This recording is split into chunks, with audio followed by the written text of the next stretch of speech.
Well, welcome everyone. Welcome. Good morning, good afternoon, good evening, whatever time it is, wherever you are tuning in. Thank you so much for joining me today for my next installment of Facebook Live.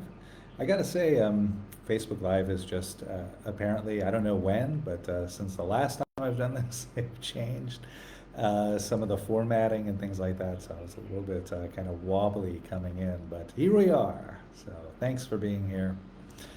Really happy to be offering a talk and maybe perhaps hopefully a guided meditation. I imagine we'll have time to do some meditating as well on the topic of kindness. And, I periodically come on Facebook and Instagram and YouTube to offer talks and meditations and so forth as a way of sort of creating a momentum into an online course that I'm offering. And this is no different in that way. I'm going to be offering a 12-week long course on the healing power of kindness. And so that course launches in April. Let me go ahead and talk a little bit about the course now, and then we'll go into the topic.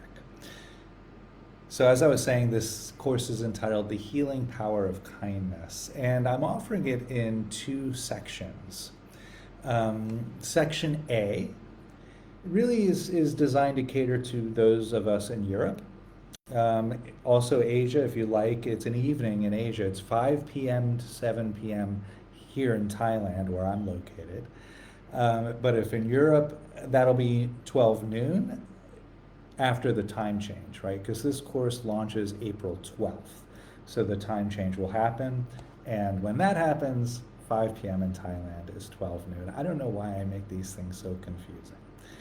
Anyway, that's section A, 5 p.m. to 7 p.m. Thailand time. If you want to figure out what time that is where you are, there's lots of time conversion apps on online, or you could just go to your search engine and put in what's 5 p.m. in Thailand, my time. Section B runs on Monday mornings in Thailand, 7 a.m. to 9 a.m. Monday mornings in Thailand. That equals 6 p.m. East Coast time on Sunday evenings. So those are for my friends in the States, New York, Pennsylvania, Atlanta, and so forth. On the East Coast, 6 p.m. to 8 p.m. on Sunday evenings. So you can decide what works best for you. I mean, if you want to get up at 4 a.m. And practice with us in Section A, if you're on the East Coast of America, you're always welcome to do that as well. Again, sorry if that landed as being a bit confusing, but if you want to find out more about the program, go to my website, www.suchsweetthunder.org. And that'll tell you all about the program and how to register and so forth. So hope you can join us. It's going to be a really lovely, lovely 12 weeks together. And so today I'm offering a talk on kindness, and I'm going to draw a little bit from the program that I just mentioned, from that structure. So kindness practice in the Buddhist tradition is called metta. Metta. That's a Sanskrit word. Doesn't really directly translate to kindness. The translation that's most often offered is loving kindness, but I find that there's love is such a loaded word, right? It's so hard to get down to what the felt experience of loving kindness is. So for me, I found that kindness really speaks to what was being offered in the original Sanskrit texts, the original Buddhist texts. It's really, well, let me offer some more words, English words that might help. So it's like unconditional, right? Unconditional friendliness, unconditional warmth, unconditional welcoming, right? And people often get a little bit like overwhelmed by the word unconditional, What, you mean I have to be kind to this person? They're such a jerk. Right? So we can wish somebody well. I can wish that jerk, I hope they have a really great life. Doesn't mean I have to have dinner with them, right? Doesn't mean I have to want to spend time with them. But I can still cultivate a type of kindness towards even the most unfavorable people. That is challenging, and that's not where we start, right? We tend to start with ourself. And really, seen from a particular lens, the course that I'm offering could be seen as a course on kindness towards yourself. We're really going to be working with ourself for pretty much the whole 12 weeks. So we start with offering kindness to aspects of ourself that we like, right? The funny me, right? Or the kind me. I like that part of myself. Or the pet lover in me, right? Or the me that helps out a friend in need, right? Or the me that's willing to put everything on the line to make sure marginalized communities have a safe place, right? These are the parts of me that I really like, that I care about, that I enjoy when I'm in. And that's what we're going to explore in the meditation today, right? Just that. Now, in the course, we'll do that for 2 weeks. Then we'll offer kindness to an aspect of ourselves that we're neutral towards for 2 weeks, and then we'll offer kindness to an aspect of ourselves that we're challenging, or that we find challenging or challenged by. We'll do 2 weeks on each, and then we go on from there. So we all have parts of ourselves that we like. Hopefully, most people do.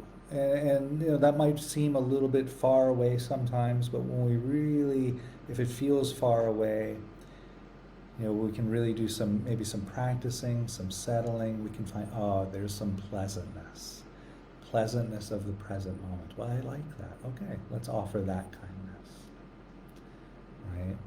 Or, if you think that being kind would be an aspect of yourself that you would like, but you can't find a concrete example, then set up a time when you can go out and be kind, right? Go to a cafe and buy someone a cup of coffee, right? And then take in what that feels like. And then, okay, use that for your part of you that you like. That is also fine.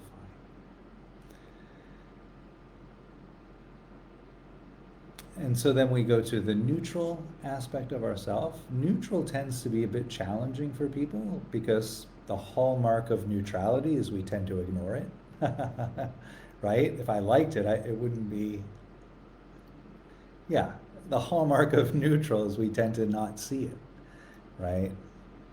Take a good example, the silence of the room. Right? Silence tends to be very neutral unless we've been in a loud environment. Then silence can feel very pleasant, right? But generally, silence is very neutral. We tend to focus on the sounds because they're either pleasant or unpleasant, right? We sort of lose sight of the silence of the experience, right? It's neutral. So that can take a bit of exploration. For me, some examples of neutral aspects of myself: the commuter, the me that gets me from point A to point B, or the grocery shopper in me. I have to go grocery shopping. I don't really like it or dislike it. It's just something that has to be done, right? Perfect. And then we offer kindness to that aspect of ourselves. And what tends to happen there is, the neutral aspects of ourselves that we offer kindness to, we tend to start to like those. Right? This becomes a window of opportunity, right? We can start to like more and more of ourselves, right? Because, those overlooked aspects, that's actually quite nice. And for that, if you want to check back, I'm going to be offering another Facebook Live later in the week, and we'll do a meditation on that practice. And then in the course, we'll be meditating on 2 weeks on aspects of ourself that we find challenging, right? Offering kindness to those parts of ourself. And that tends to elicit compassion, right? When we bring kindness, care to the angry me, or the scared me, or the collapsed me, or the procrastinator, right? Those, then we have more ground to explore those, right? When I'm the angry me, for example, I tend to be like, oh, I'm so angry at that person. Why did they say that? Ah, right? And then I don't want, the reason why I'm reactive is I don't want to feel angry. Right? That's sort of the purpose of anger, is that it gets us to mobilize our energy so we can eradicate the threat. Right? But if somebody says something to me or texts me or messages me and now I get angry, right? The threat's not here. Right? So then, okay, can I be kind to that anger? Can I be kind to the angry in me? Ah, oh yeah, that sort of surrounds the anger with warmth. It doesn't, it's not me saying, oh, I'm such a spiritual person, I shouldn't be angry. Because that doesn't work, right? This warmth of compassion surrounds the anger. It allows the anger to be there. We care for it, right? And what happens for me when I do that is, first of all, I notice I don't need all of that anger to feel safe, right? I have all of this anger, and especially if it was a message or something like it, or something online or something like that, I might need this much anger to feel safe, right? So, okay, so can I be kind to that anger? Okay, I'll offer some kindness to the anger. It's like, right? And then I might ask myself, how much of this anger do I need to feel safe right now? Maybe I need 10%. Okay, that's fine. I can keep some of that there, right? So there's no dogma here, right? It's not that we shouldn't be angry people. We're going to get angry. Anger is a human experience. Sadness is a human experience. Fear is a human experience. These are experiences that are woven into the human experience, right? Or woven into the human predicament, let's say. But, given that, we do have these tools, these extraordinary tools that can really help us navigate these human experiences in a skillful way. And so that's what we're exploring throughout the course. So, kindness to the aspect of myself that I like. And I'm going to go ahead and guide this meditation. I love talking about these topics, but so much talk is so much concept, right? And these practices are designed to bring us outside of concept, right? To a place that we can feel in the body, the kindness, the warmth, the compassion that's there, the anger, the fear, the loneliness that's there, right? The body is where the healing happens. So concepts, teachings, I love it. I thrive on that. Practice, that's really where the healing happens. So let's do a little bit of meditating together. So some of you may be familiar with metta meditation. I'm going to offer something quite similar to that. I guess technically it could be considered a metta meditation. And we will use phrases. So first I'll ring the bell. We'll spend a few moments connecting to the present moment. We'll use the experiences of sound as present moment experiences, also some of the sensations of the body. And then I'll invite us to bring into awareness some aspect of ourself that we like.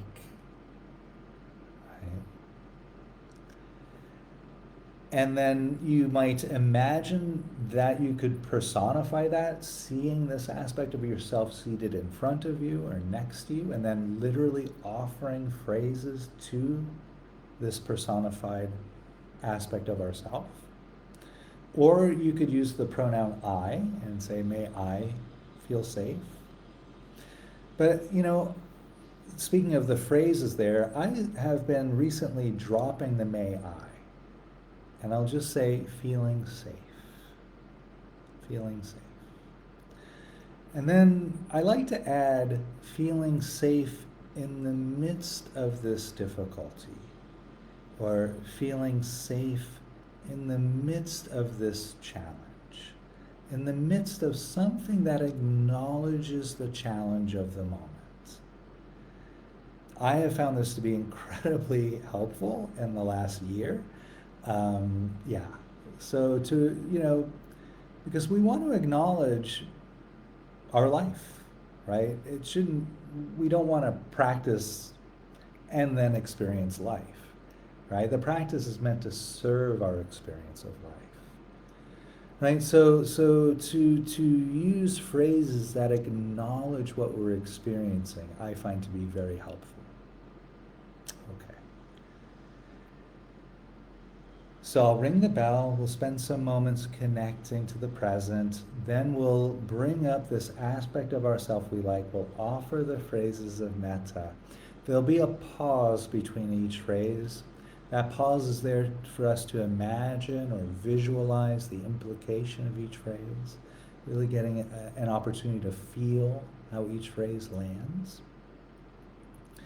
We'll go through the phrases a few times, 2, maybe 3.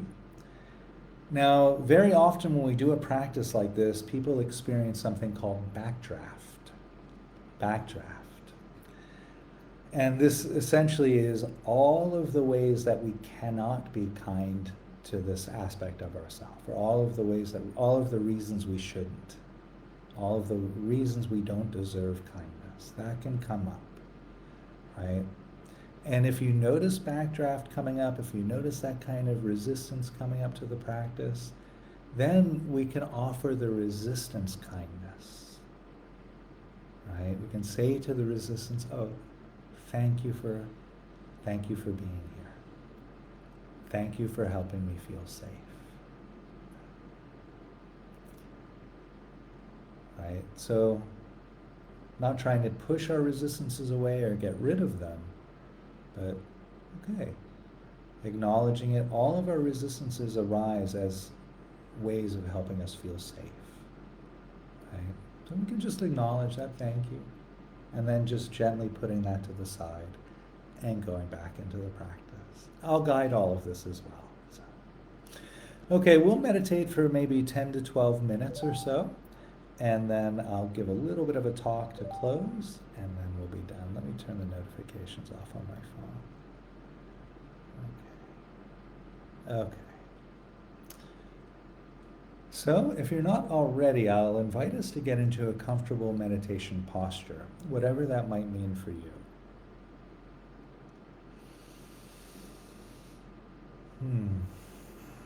Some posture that helps you stay alert and present for at least 10 to 12 minutes, and relaxed and comfortable at the same time.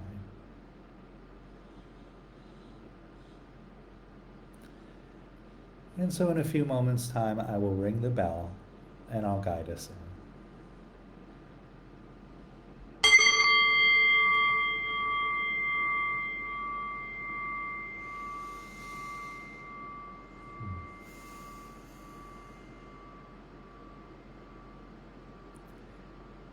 So the invitation here, just to arrive.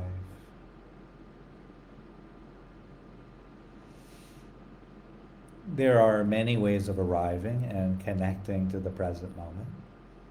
And for this practice, let's start with the experience of sound.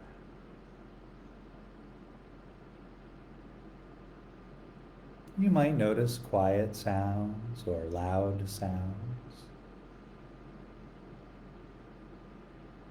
The sound of my voice.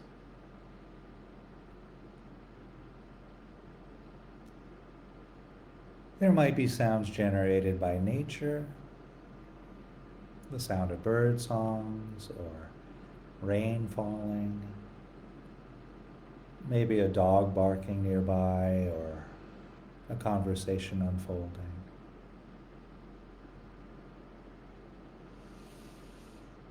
There might be sounds generated by inanimate objects, the gentle hum of some appliance,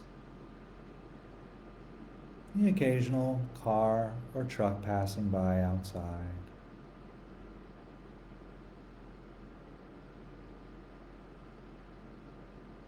So just resting, listening, not trying to make anything happen.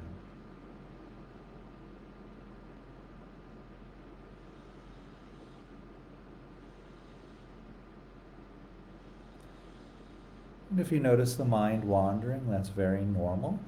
And then you could simply note thinking,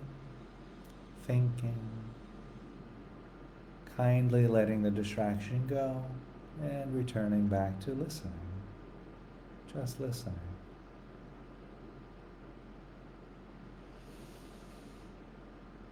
And then perhaps in the next breath or two, gently, kindly bringing awareness to the body. Perhaps noticing the sensations of clothing resting against the skin.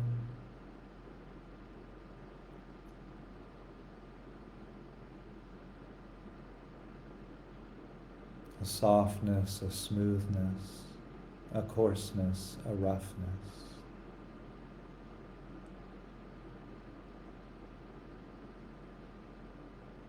And inviting the muscles underneath those sensations to relax and soften.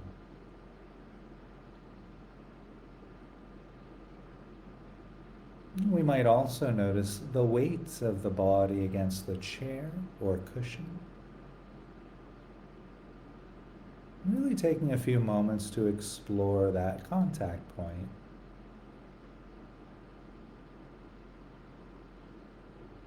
There might be a texture there, smooth or soft or hard or coarse.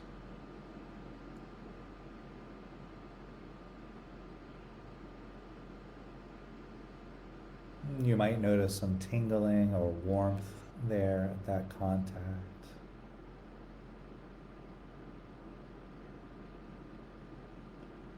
And if you'd like, if it feels helpful, inviting the body to relax just a little bit further into the contact point.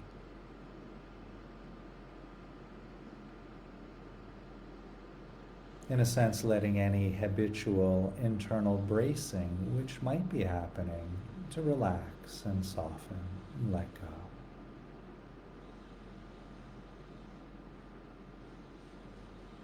Resting, resting.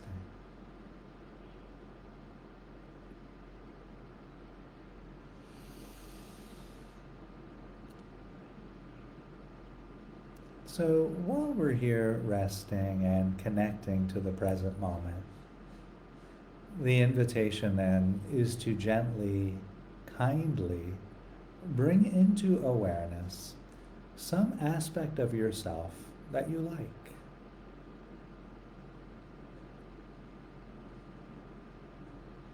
This might be the smart you or the funny you. Might be the community builder in you, or the courageous you.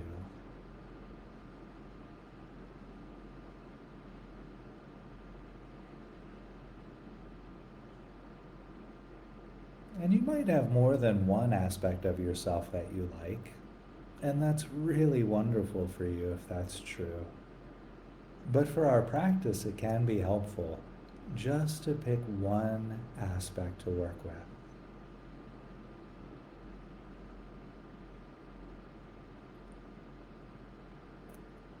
And while holding this liked aspect of yourself lightly in awareness, we can begin to offer kindness to this liked aspect of ourself.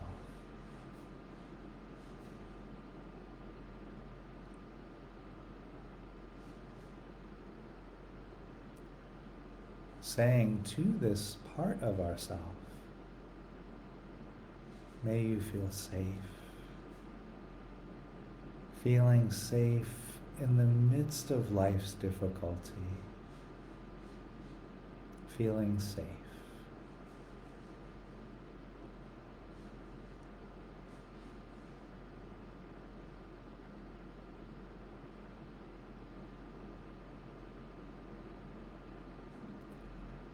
May you be happy. May you be happy in the midst of life's challenges. Being happy. Being happy.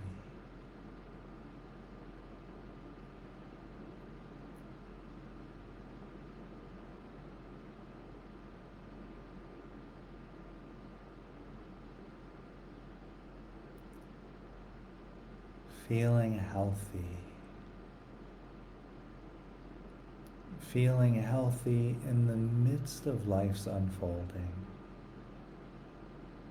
Feeling healthy.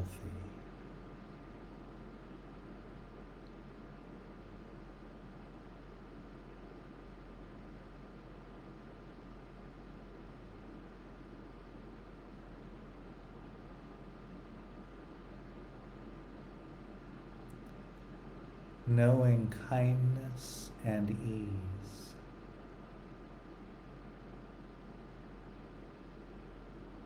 Knowing kindness and ease in the midst of life's difficulties. Knowing kindness and ease.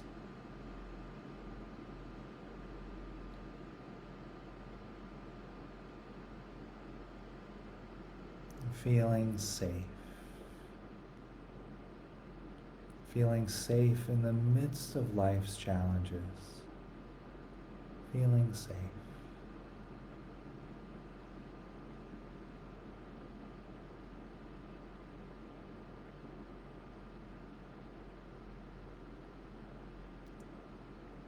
Feeling happy.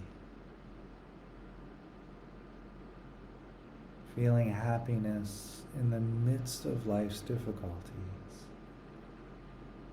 Feeling happy.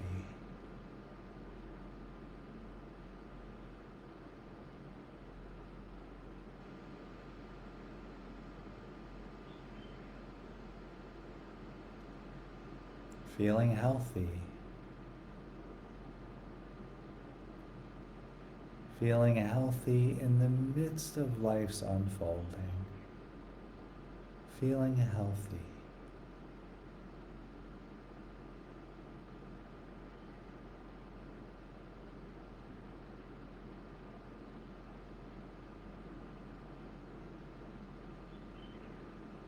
Knowing kindness and ease. Knowing kindness and ease in the midst of life's challenges. Knowing kindness and ease.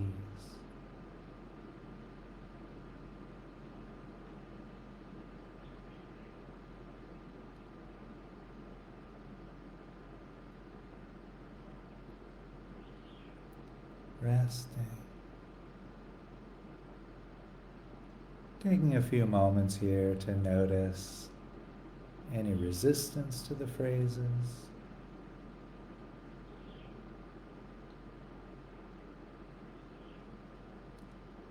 And saying to any resistance that's there, thank you so much for helping me feel safe.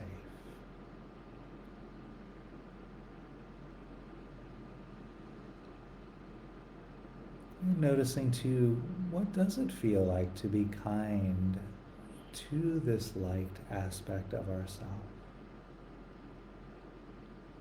What is the feeling of kindness?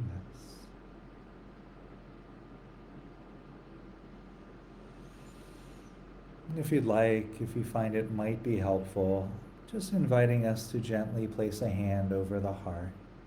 If you'd like, you might place both hands over the heart.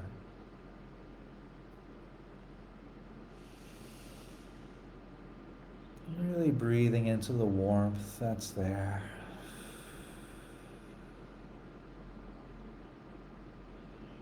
We'll go one time through the phrases once again, offering kindness to this light aspect of ourselves.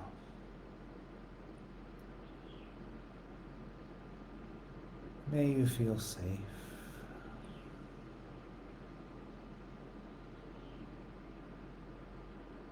Feeling safe in the midst of life's challenges.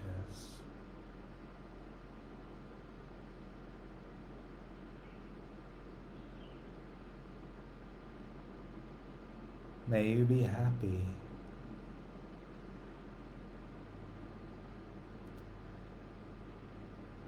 May you find happiness in the midst of life's unfolding.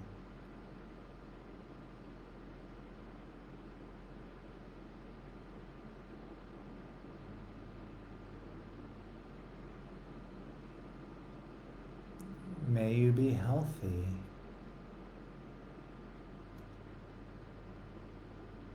Finding good health in the midst of life's difficulties.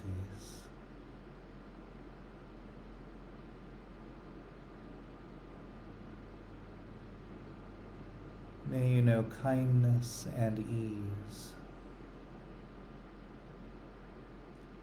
Finding kindness and ease in the midst of life's difficulty. Kindness and ease.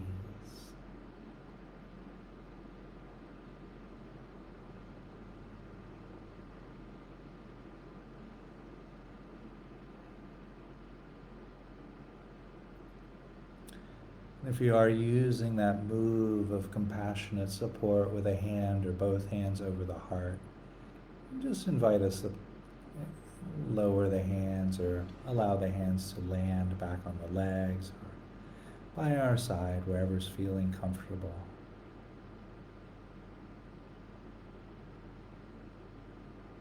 Taking a few moments to once again connect to the feeling of kindness which may be there. A kind of warmth or softening, maybe.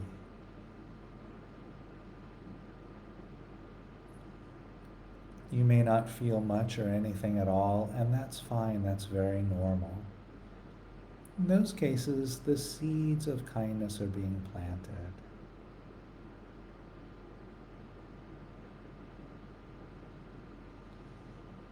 So in a few moments' time, I will ring the bell and bring us back into a conversational space.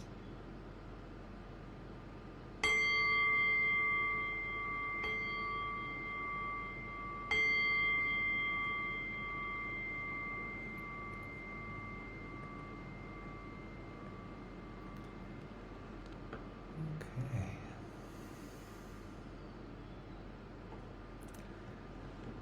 Thank you all for joining me and just inviting a little bit of movement back into the body, whatever feels good to you. I like to do a practice called orienting, where I actually visually scan the room, just taking in all of the space visually, the colors, the objects, shadow, the light.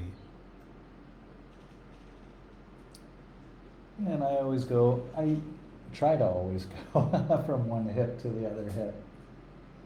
And that stretches the vagus nerve too. There's a lot of benefit to that type of orienting practice for the nervous system. So there we are.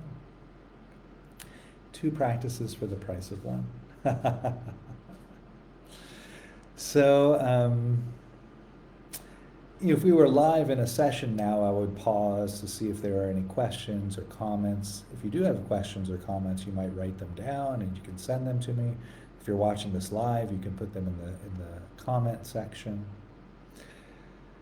So, I saw something on LinkedIn yesterday. It was a mindfulness teacher apologizing for a 14-minute long video. Wow, that's where we've gotten with our attention spans, huh? So I guess I should apologize. I've gone 35 minutes here, but wow. So I'm not going to apologize for going long. I think it's good for us to practice. What are we going to start making movies 10 minutes long? I hope not. Because how are we going to engage in something deep and meaningful if our attention spans are subdivided in these bite-sized chunks, So please stay with me and enjoy the length, the duration of the talk as well. We don't need to be moving through life and always needing the next dopamine hit. Right. So I did want to talk a little bit more about resistance that can come up. And so when I was doing the practice, so I practice along as I'm guiding, I'm also meditating too. And for me, what came up during that was feeling happy in the midst of challenges, right? And this is very common, where may I feel happy in the midst of life's difficulties. Wow. Because what can come up there is all of the people who are suffering because of life's difficulties. And what am I doing here, sitting here meditating when I should be out helping? Right? That's a valid urge, and by the way, I don't encourage people to ignore that urge. If you have the urge to go out and help, there are people who need a lot of help right now, and yes, please help if you have that drive. At the same time,